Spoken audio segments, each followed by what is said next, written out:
so much for joining me, firstly. I mean, having just recorded your music, it's a huge honour to be able to kind of meet you in person, as it were. I remember when I first read your biography, the thing that kind of struck me straight away was how you describe yourself as a musician as opposed to kind of separating it into composer, violinist. Can you tell me a little bit about how that process evolved and how that identity evolved? Sure. I think I just like the term musician because it's not genre specific, and there are all these different separations of roles and maybe classical music or certain genres of music, and to be a musician means you're creative, you're creating the music, performing it, and have a lot of different parts. Now I think in my bio I actually did split it up because people get confused and people always want more information that I don't want to give them, but musician is the largest umbrella word that I could find. And when you were growing up, did you find that people tried to make you specialize? Because I certainly found as a kid, when I was taking up different instruments and things, from the age of about 8, I had teachers saying to me, no, you've got to choose one. You've got to focus on one thing and be really good at that. Did you have any of that?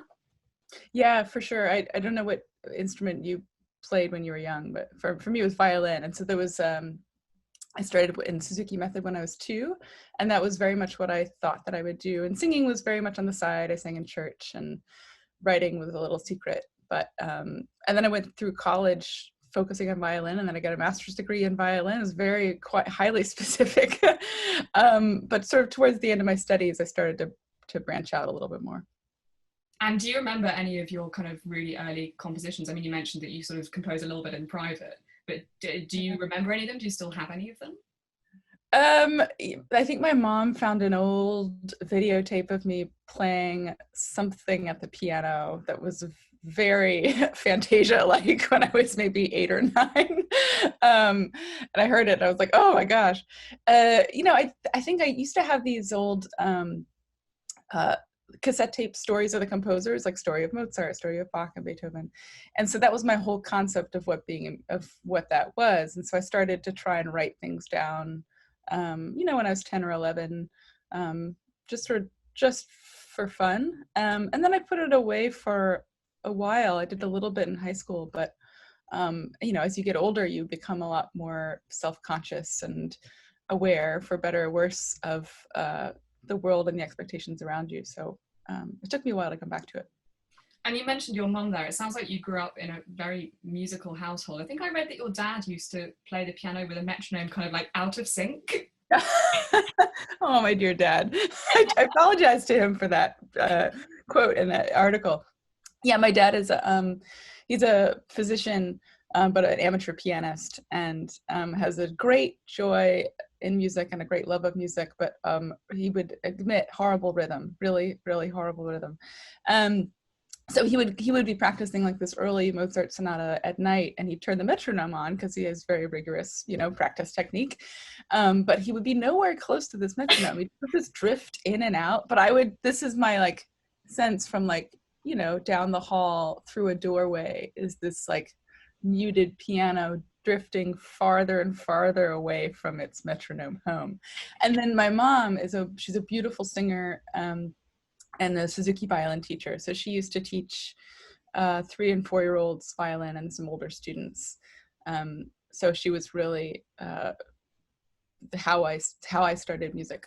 Yeah. Oh, that's lovely. I'd love to now touch just a little bit on your sort of compositional process. It's something I find fascinating, looking at how different composers actually sort of sit down and do it. Do you have a sort of fixed process for each piece, or is it very, very different depending on the forces that you're writing for? Oh, I think it's quite different. I mean, if there's anything that I have in common now, is that I usually sit at a keyboard at some point and find the harmonies that speak to me. But that's I was telling someone recently, I feel like 90% of a piece is thinking about it and designing it and kind of conceptualizing what I want to happen, or what the text might be, or what the sort of puzzle of the piece is. And then the writing of it is actually quite quick, and that's really fun. It feels like performing. It's a combination of improvisation and then crafting and engineering that happens all at the same time. But of course, writing a piece for choir is quite different than for an orchestra, which is different from like producing a hip hop track. Do you think you prefer one over the other? Because obviously you've written so much vocal music, but then there is all this amazing orchestral music as well, and the Orange album, which I adore. Do you Oh, prefer any of those sort of particular forms? Um, I'll give the answer that an actor once gave me when I said, "What's your favorite film you've ever been in?" They're like, "The one I'm working on now." So right now I'm working, right now I'm working on a 12 voice piece, which I've never written in for that's 12 individual voices, which is really fun. But I think my home zone is really the string quartet. It's what I fell in love with when I was 10 or 11, and it's what I love to do with other people, that kind of music making. So um, it's really fun to kind of go into earlier repertoire and rip it up and make something new out of it.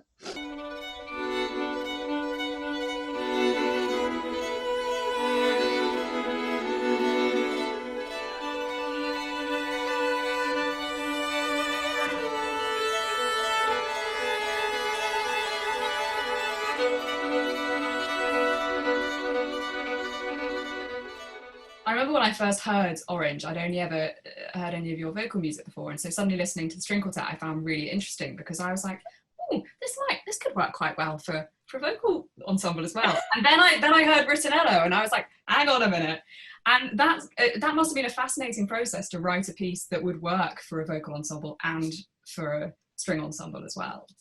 Totally. Have you only heard the quartet version of Ritornello? No, Not the I've heard the quartet and I've heard the one with them both together, but I haven't heard the one for just vocal ensemble. Okay, yeah. So that was a challenge I gave myself in 2013 when I'd like really not written very much music and suddenly won this big prize for this piece. And so I thought, okay, what's the most challenging thing I can do? I'm going to make a piece that is really for strings and voices, could be together, could be separate, and I'll make a film with it. So actually there's this sort of hidden film. Um, and it goes back to thinking about how I wanted to think about how I produce sound as a violinist, like how you press the bow on the string, what kind of sound you're drawing out, and what the sort of relationship to syllables and vowels are when I'm singing, but also returning to some of those voicings of chords, like in Monteverdi, like early music when they're just figuring out how to amplify sound and amplify the resonance of a chord as much as possible. So that's why Ritornello is full of those sort of lush, widely spaced chords.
And I guess with something then like the Partita, where it was sort of written over a very long period of time and very much sort of in collaboration with Roomful, was there quite a lot of experimentation and tweaking before it actually reached its final form? Yeah, every movement was really started as an exercise that became over the course of a week something that we could perform. And the sometimes it would begin with I had an idea of wanting to hear everyone make a like just the vocal fry sound, and then flipping into a chord. And I said, that's not. I just want to see if we could do that. And we would try it out in the room, and then I'd go home at night and just sort of then work out where that fits in. How do you get to that? Composition is all about, for me, like how do you get to the point of the story that you want to tell, and then what happens after it. So Passacaglia is very much like that.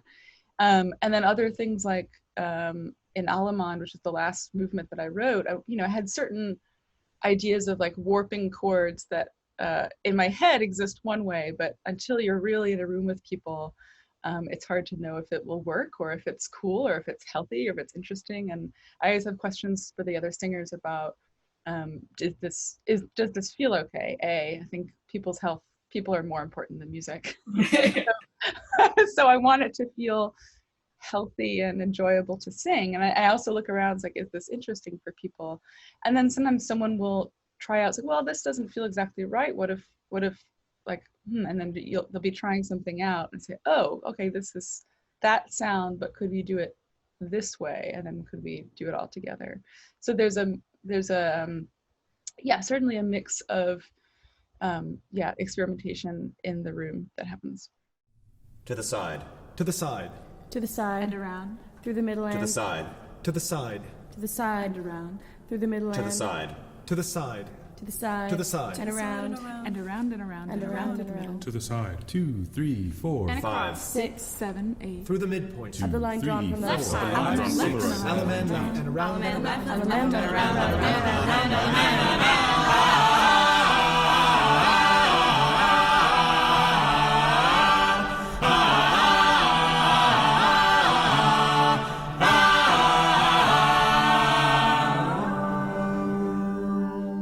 And when you're performing it, do you ever get people saying, how on earth are you making those sounds? Because certainly with the overtone singing, whenever I play it to anyone, they're like, what is that? Are they whistling? And they don't understand it unless you explain it.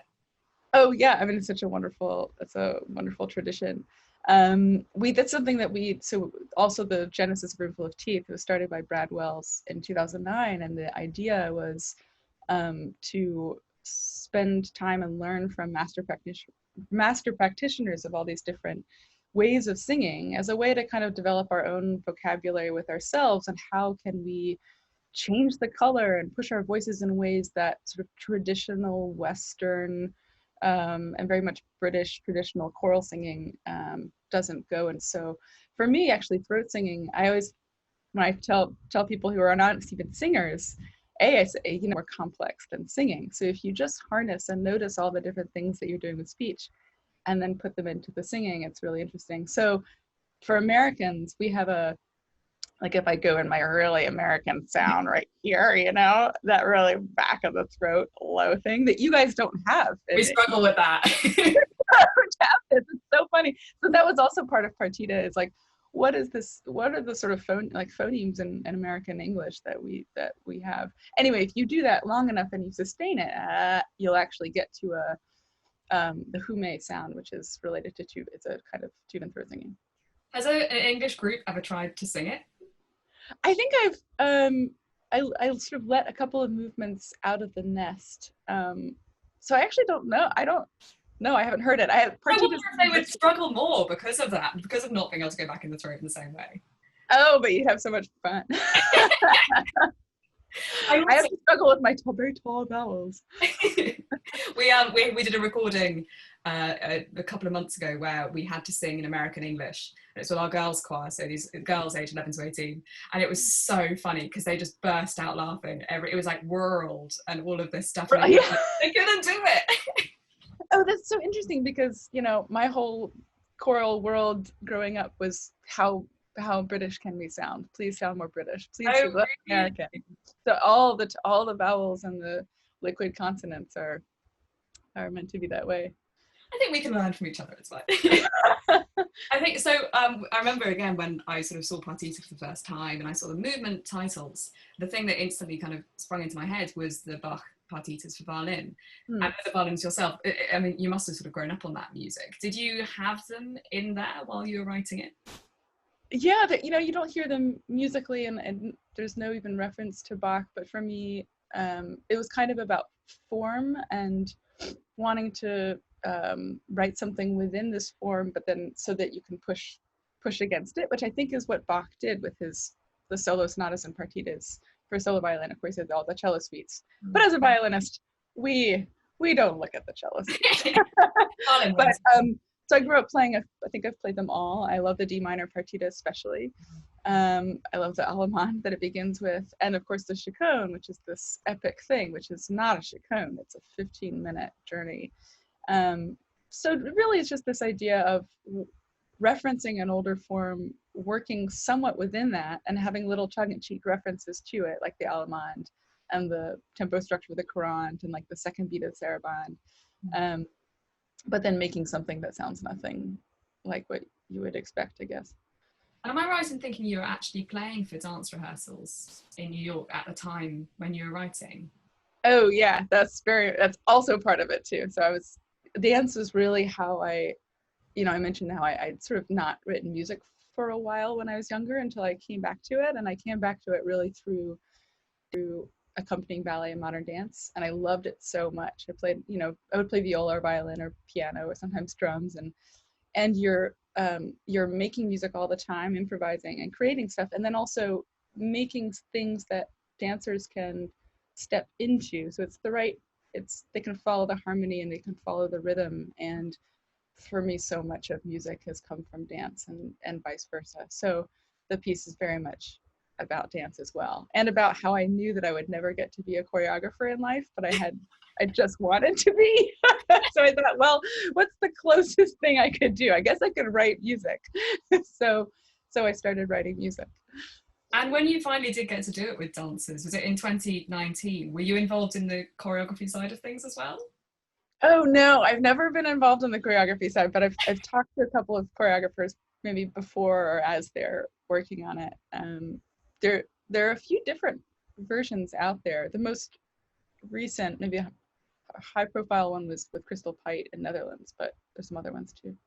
Yeah. I saw the video in Times Square, and it's like just so cool. But I was thinking, like, how on earth, as a group of singers, do you get a piece like that together when you're facing outwards, you can't see each other, and there are like car horns going off all over the place in different keys? It was, I want to say, it was fine. It was actually one of the hardest things I've ever done, was that performance. And now it is, of course, memorialized on the internet. It was incredibly difficult. It was so cold. I had 3 pairs of socks on, and it was, I don't know, maybe 30 degrees, whatever, it's freezing. And car horns and people sort of wandering in and staring. And then this incredible group of moving artists who were with us, who we didn't actually know what they were going to do. It was really exciting. But being in the middle of Times Square, which is actually my neighborhood, I live just a few blocks from there. It was interesting. It must be really amazing as a composer to be in that situation where you see people encounter your music when they aren't necessarily expecting it. Is it a little bit nerve-wracking as well? No, that seems like an amazing way and fresh perspective. It actually makes me much more nervous to be in a seat. That's the worst.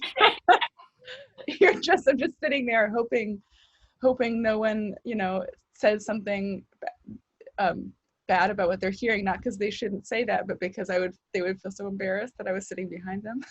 Oh, oh God, I just need to stay hidden. Please just hide. But in that case, we were out on the street. People who had no idea what was happening were coming by and just receiving the music as just this kind of weird, pure experience without any other expectation. I mean, another thing that I did before, like in sort of when I was in college and in the summertime, is I would busk on the street. So it reminded me of that. And I actually, I did a ton of busking in London, a lot. It was somewhere near one of the museums. And you play a certain repertoire of songs. So like if I wanted to make extra money, I would play Danny Boy. But if I wanted, everyone just loves that one. Or a couple of American tunes, or would just sort of improvise. But you see this very immediate reaction on people's faces, which is, I think, very interesting and very and fresh, and takes some of the high pressure of all the engineering of composition out of it.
I guess you must have had a quite different group of people come to your music after your sort of some of your popular collaborations, like with Kanye West and things like that. Did you notice a big shift in your following, as it were? It's a bad term for it, but I think I'm sort of maybe a niche. It's a very niche kind of following of people who are the niche Kanye fans who only look at his SoundCloud. And go through that. But I'm really excited when people, from any other kind of corner of music and the art world, listen to something that they wouldn't normally hear and listen to it in a different way. I'm certainly not going for that. I think my main audience is A, myself, and B, the people making the music, whether they're singers or players. Like, yeah, that's the most important thing. I make music for them to be in a room together and play it, which is particularly sad now because we can't do that. But and then beyond that, it's a delight and icing on the cake when people also like it. It's nice. It's interesting that you say that, actually, because with And the Swallow, I think one of the reasons that the choir enjoys singing it so much is because it really does demand this kind of collectivity. So those opening phrases, they all have to kind of move together and kind of pulse together to get the effect that we want. So I just You do that so beautifully. Yeah. Oh, thank you. So gorgeous. Well, it's beautifully written. So, so if we just start maybe now thinking a little bit about that piece. I mean, am I right in thinking it's your only sacred piece that you've written? I think it is. It's the only explicitly sacred piece. I think I kind of can't help but engage with some of those topics in weird, subtle ways, but that's the only one that's actually sets like a psalm. Yeah. I found it interesting sort of getting to know it, and obviously I know the Brahms setting of the same text, which I'd always sort of loved. It's one of my favourite pieces in the world. And then we sung yours, and I just started thinking about it totally differently, because it's not just the kind of beauty and the loveliness, it's the kind of yearning for a safe space. And you mentioned, I think, that you were thinking about Syria and the Syrian refugee crisis while you were writing that. Yeah, I was writing right as that was escalating, and of course there's still a crisis, but thinking very much also the same in the U.S., talking about the southern border and refugee crisis there and immigration in general, and the yearning for so many people to seek a safe haven for their family and for their children, and how obviously incredibly heartbreaking that is, and how universal that can be. And that was the part of the psalm that I wanted to kind of bring out and focus on. Yeah. And it's one of the things I think that makes it so beautiful is that, yes, it's written for a large choir, but it still seems to kind of be written as chamber music, if that makes sense. It feels like it's a small ensemble inside a large choir. Do you think that's sort of slightly linked in with your Roomful stuff? Yeah, I think, and also in the string quartets too, where you have like sort of little quartets that are nested in the piece that you have to hold on to each other, and you're sort of, while someone else is doing some, another rhythm, there are these little micro communities, which I just really enjoy when I'm singing. Yeah, in Roomful of Teeth, when you're you look over and you're sort of with that one or two other people, and it's the chamber music of it I really like. I have to say the bit at the end where, with the na na na na na na with the raindrops, it's the number of times in rehearsal we completely corpsed at that moment, because there was this one guy who would take a breath a little bit too late, and then his would come out at the end and go no no no no no. We'll just completely collapse with laughter. No. We managed to keep it together for the recording, luckily, but yeah, it was. Oh, that's hilarious. And also, I think so we as a choir love singing in G flat major, which is obviously key of the piece. How much do you sort of play around with different keys and try things out before settling on the final one? Oh, I've never thought about that, and I actually have no idea. Is that in G flat major? Yeah. It's sort of an instinct, I think I also love singing in G flat major, and I had a choir director who would arrange everything with all the flats, which yeah, is incredibly satisfying. I don't think about it so much. Often I find when I'm writing string music, I start in versions of D major. And for vocal music, I don't know why we like to sit a little lower. It's like there's a sense of like, it's very psychological of sitting down in a note rather than peaking up towards it, which is for me also the biggest distinction, I think, in how I approach pitch and harmony and playing versus singing too. It's like there's something about you push up or you sort of sink down. And then when I'm writing the harmony, I don't ever plan it out, honestly. There's a ton of improvisation, and I record myself in Logic, which is essentially just like a voice memo, but it's more organized, and I'll just improvise for a very long time until I find it's like you find the poetry, the conversation of chords that for one reason or another is right, and then it kind of goes from there. And yeah, never really thought about key, beginning or ending. Huh. Well, I guess there's that lovely moment when it comes out of flats in the middle. There's that big kind of end harmonic shift that just feels like the sun totally coming out. I mean, it's so hard to do. I remember that was the bit we had to spend so long rehearsing, because getting it to stay in tune as it went up, as it twisted up, was a nightmare, but a beautiful result. I can just hear a choir director saying, lighten and brighten, brighten, brighten. It's all about the eyebrows, isn't it? It's all about the eyebrows, yeah, and the cheekbones. You're putting everything as much as possible up.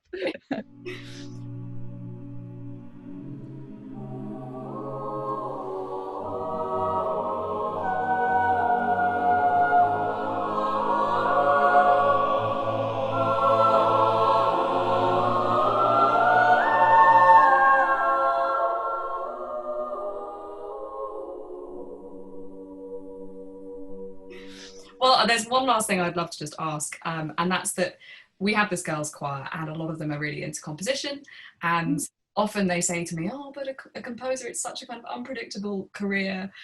What would you say to a young composer who's kind of thinking about whether they want to do that as a profession? I would say start making the music that you want to hear, and let it be small, because there's great, incredible beauty in small things.